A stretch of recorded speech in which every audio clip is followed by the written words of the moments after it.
I got myself a Bentley Balenciaga, matte black. My baby called it Batmobile. $250,000. Really? My mom's house was $750,000. In cash? This watch can be worth over $100,000. Bought like 4 or 5 suits. Come on, man. Time to think like an investor. Finance guys watching, so I'm being smart.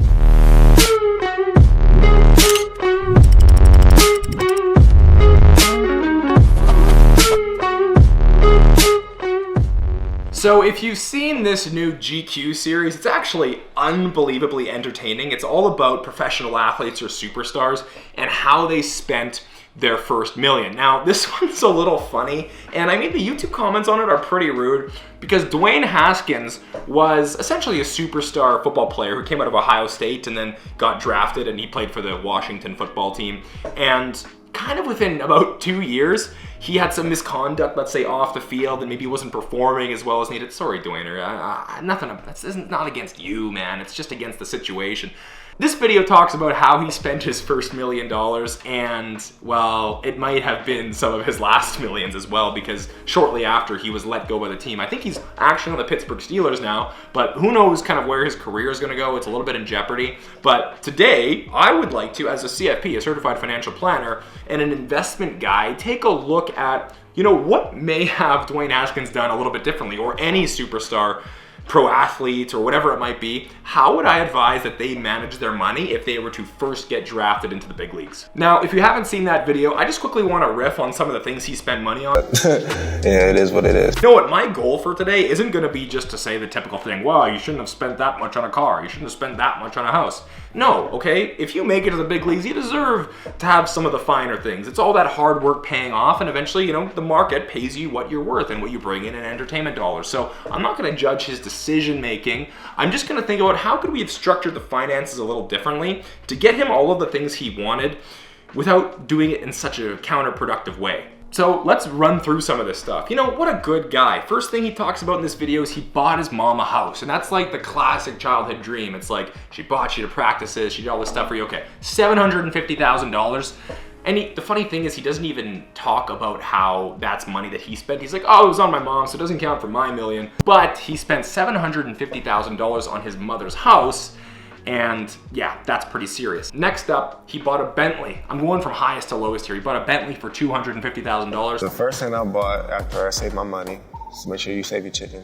I got myself a car and my mama house. I got myself a Bentley Balenciaga. It's a very nice car. I got a custom matte black, red interior. It's my baby, called it Batmobile. It's my favorite car. And you can see that car right here. Can't blame him. It's a dope whip. Hey, go for it, man. Next up, he actually bought a super cool watch, a Patek Philippe that's like all diamond studded. $70,000 for the watch. Actually, I think it was $60,000 for a watch and like $10,000 for a chain. I got me 1 or 2 watches, something I got on right now, Patek Philippe. I bought it bust down already. It's like a chandelier. This watch can be worth over $100,000. I did not pay that much for this watch though. I got to pull up my receipts. It say like $60K for the Patek. In addition to that, he actually did some really kind things for friends and family. You know, he paid for his sister's college tuition, and, you know, he provided some gifts for his social circle. And I mean, you know what? It makes sense. It's like, I actually saw something as a side tangent that's really interesting. There was a video of 2 NFL players talking to each other about how, you know, when you make it in the league, it's not just you, it's your whole community and your family who thinks they made it too. They think that they're part of this and they're gonna share in it. And, you know, even Duane Haskins in this video says, I've gotten really good at saying no, because when people help you on your journey to making it big, I mean, sure, it's easy for them to believe that, okay, I'm entitled to some of this money. And these 2 NFL players were kind of talking about how over the course of their career, they felt like everybody around them kind of started to become leeches. So what one of them said, which was very profound, is, I came up with a solution.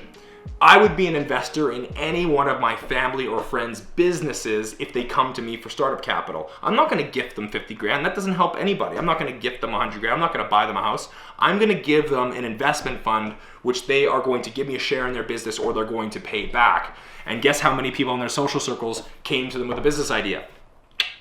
0. So that says something about people asking for money, is they want all the money without any of the responsibility. It's like, okay, well, you're not the one on the field throwing the passes. You probably shouldn't get them.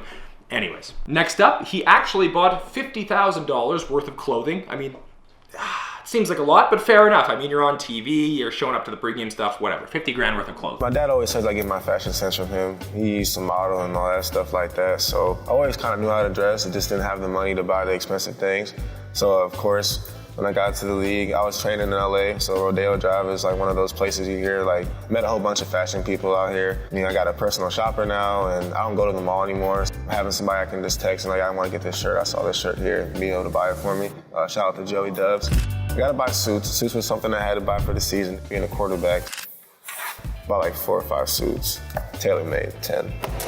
If I had to say clothes and everything like that, first year, I'm like 40,000. In the NFL, you also have these things called, I believe it's like a rookie initiation dinner, where the star quarterback who's new has to pay for dinner for like all the O linemen, and these guys are all like 300 pounds and eat like cows. So you need to go and get them steak. Well, I mean, I guess that would be cannibalism if they were cows. But anyways, you need to take them out for a big expensive dinner and drinks and all this type of stuff. And that was $10,000 in terms of doing that and some other dining. He also bought another $10,000 worth of art for his home, and he spent another $10,000 vacationing. Is it just me, or does like 10,000 seem pretty slim for a guy who just made it into the NFL? Finance guys watching, so I'm being smart. Now, that's all great. And I mean, okay, there's a lot of money that is being made, that is being spent on all of these things. I believe his first year, his first contract, was $8.5 million in his first year. And you know, over time in my line of work, I've actually worked with some professional athletes, and what I've found and what they've told me is,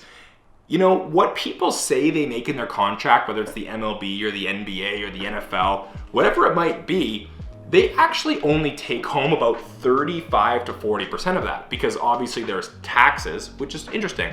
Taxes are charged in the state you play in. So if you play one game in New York and then you play one game in LA, you get taxed at different rates for those games. But taxes are huge for these athletes, first of all. Then you have like league dues, you have like pension plans and things that you have to pay into. You have to pay for your agent, you have to pay for lawyers. There's all this stuff you have to pay for. And after all said and done, just being in the league, you actually only end up with about 40% of the money that they say that you make on paper. So now what I'd like to do is take that contract number and find out, okay, what would he have actually seen come into his bank account in that year? And then walk through, okay, what would I recommend? And here's the thing, this is really the lesson of the story for any pro athlete or anybody whose career has a short and compact lifespan where they're paid a lot. You see, the number one problem with professional athletes and people like this is, you know, you even hear these horror stories of professional athletes who did really well and then they go broke and they're bankrupt. The real challenge for people in this position is that you have a career that, if you're lucky, will last 5 to 10 years, right? If you're in the NFL just getting trucked over and over and over, you might not last for 10 years. You might only get out 5. And your hope is to try to extract enough money and resources out of those 5 years that it's gonna pay for the next 50 or 60 or 70 years of your life. That's the major challenge. Like, this is a financial planning catastrophe, right? Because how are we somehow, with rates of inflation over time and the fact that maybe we get injured, there's so many different aspects here. How do we make sure that we get enough money invested and saved out of those years so that we don't have to work and that we're financially secure coming out of the other side of our career? Because if you were working in some corporate job and you got paid $8 million, then you got paid $8 million again, no one in the right mind would expect that you'd end up bankrupt. Making $8 million in 1 year, if you manage it correctly, should be enough for you to never work again in your entire life. Finance guys watching. In this scenario, for Duane Haskins, if he's making $8.5 million, 40% of that, which he keeps, would be $3.4 million. Now, let's say he even spends as much as $150 or whatever it might be just to keep up his lifestyle for 2 years. That's like $3 million and some that he could invest multiple years in a row. If he were to accumulate that over time, 6 million, 9 million investments is going to spit out enough income to have whatever lifestyle you want forever. So when do I get paid? Now, I understand that taking your medicine as a pro athlete is probably super hypocritical for me to say and very difficult to do, because you go from, you know, grinding in the NCAA or whatever it might be to all of a sudden, bang, $3 million. Perception is that you're gonna get a nice car and you're gonna get a nice house, and it's almost weird if you don't, and you might alienate yourself from your team or in the locker room or from your friends by, you know, not buying your O-lineman dinner or not buying them a watch or not gifting. These are just things that are expected of you. But if a pro athlete was serious about creating financial security, they would consider this. And I'm gonna walk through step by steps what I would have done knowing what I know if I was a half-decent athlete at anything. So first things first, we have to find what our net income is. If we're gonna be making 8.5 million on the contract, like we said, that means we're gonna get 3.4 million into the bank, okay? Step 2 is defining, okay, what do I absolutely need in my first year? Right? So I think some of the things that he talked about was, okay, well, first of all, let's just say he needs $100,000 to fund his monthly expenses. Okay, that's a pretty good life. And in addition to that, let's say he includes the vacation he had in that video of 10,000, he includes the clothing of 50,000, he includes the dining, and he includes, giving gifts to his team and his friends and family, whatever that might be. That's $57,000 there, plus $100,000 in total just to live for the year, okay? So that 3.4 million is now 3.243, so $3,243,000 that is left over. Now here's the big thing. With that remaining cash after you covered your living expenses, there's gonna be other expenses that you have to divide into two things: capital and consumption. That was a weird thing I did with my hands. So in his scenario, he had 3 major capital assets that he spent money on that are gonna actually maybe increase in value over time, which is actually probably a good thing for him to put cash into. He bought a house for $750,000, he bought jewelry for $70,000, and art for $10,000. So there's $830,000 of capital assets that are actually investments that could appreciate in value. That stuff, you know what, I agree. Maybe not a horrible idea to buy those things in cash because they are assets. Now, in terms of consumption, he bought the Bentley, he took the vacations, he bought these clothes, he paid money for his friends and fun times and dining. These are things that you never get your money back. They're depreciating assets and they don't really act as an investment whatsoever. Finance guy. Find out what are the immediate needs, let's say the house and all those capital goods that were $830,000, and then think about his lifestyle expenses, which from before was $157,000. And we take those two things, and what we have then is what is left over to invest, okay? Let's say we're not gonna spend cash on those unnecessary consumption goods. We're just going to invest the rest of that money. Now, the money we have to invest is $2.413 million. And if we can just get a pretty safe, but also, a moderate risk profile in terms of an investment portfolio for him, nothing crazy is needed at this point, like venture capital or real estate deals or helping his buddies start businesses, because he doesn't have financial security yet. He doesn't have time or money for moonshots at this point. It's about getting your money into a diversified portfolio that can spit out about 5% every single year. Now, 5% on that amount of money is going to be equal to $10,000 every single month. So here's what I'm trying to say about the situation. Why not take that first year's salary and live well, but don't blow all this stuff in cash, and invest that money? That's going to kick out $10,000 every single month. With that, he could afford the payment of the Bentley for $4,000 a month. He could afford to vacation, like in his previous budget, for $1,000 a month, $12,000 a year.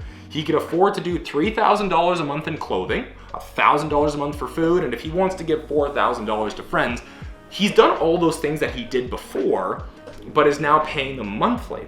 And that accumulates to about $13,000 a month, and his investment portfolio is going to spit out about $10,000 a month. So now, all of those expenses together are only really costing him $3,000 a month because his investments are paying for the lion's share of all of them. Now, if I run some compound interest or like some time value of money calculations, what would have to happen for him to drain that entire first year investment down to zero? It would take him 14 years. He could afford all the same things that he wanted for 14 years in perpetuity had he invested, just instead of blowing cash on all these different things that he wanted. Now, let's say, the great thing is that's just year 1 of the contract. Let's say year 2, the same thing happens. He gets paid $8.5 million, he gets to keep 3.4, we do all the same stuff again.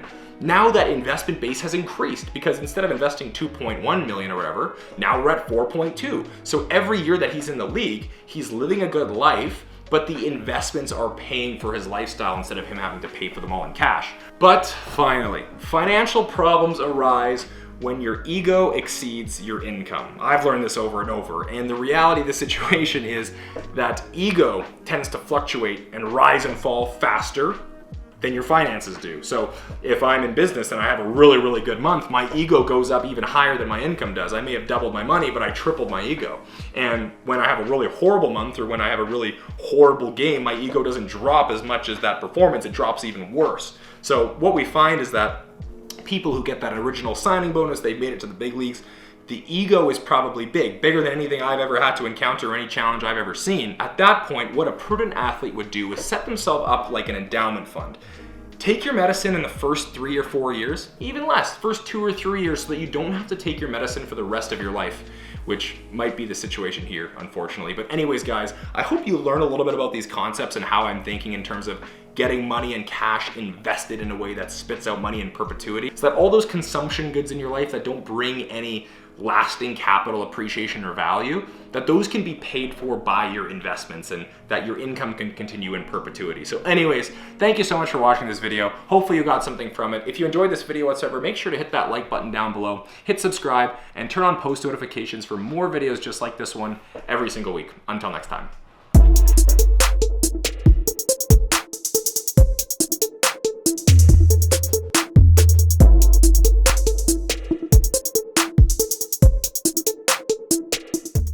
Finance guys watching, so I'm being smart.